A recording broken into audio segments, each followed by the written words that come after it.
sind stolz auf unser Spruch. Die hat einen eigenen Genre, das macht uns keiner nach. Bei zwei verliebten Leuten kann man zum Beispiel hören die feinsten Süßigkeiten, die es gibt in unseren Wehren. Du Katzi, Schatzi, Weibi, du Zuckerschnucki, Schneck, du Pipi, Handy, Täubi, ich bin in dich ganz weg. Du Sirup, Honig, Froscherl, ich brauch kein Saccharin.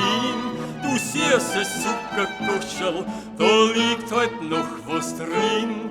Das ist die Werner-Sprach, die macht uns keiner nach. So redet halt nur der Werner-Kind dort draußen von hinten Grind.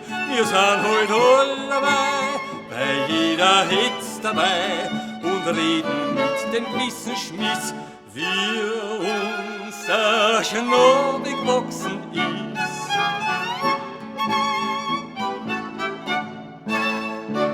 Schimpft man beim Taxameter, die Tax ist mir zu hoch. So hat man etwas später im Bauch das schönste Loch. Sie alter Grudenfeidl, sie gefährt der Besensteh, sie stiert ein Kotzenbeidl, sie hatschat's grüppig Spül, sie Index Hungerleider, sie gepflegt der Haringschwaf.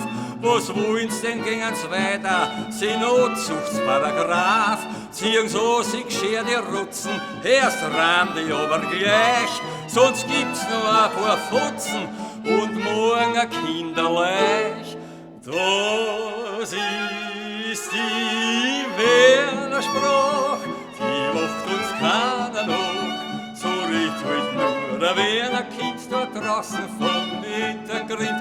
Wir sind halt alle dabei, bei jeder Hitz dabei und reden mit dem Wissenschmiss, wie uns der Schnabel gewachsen ist.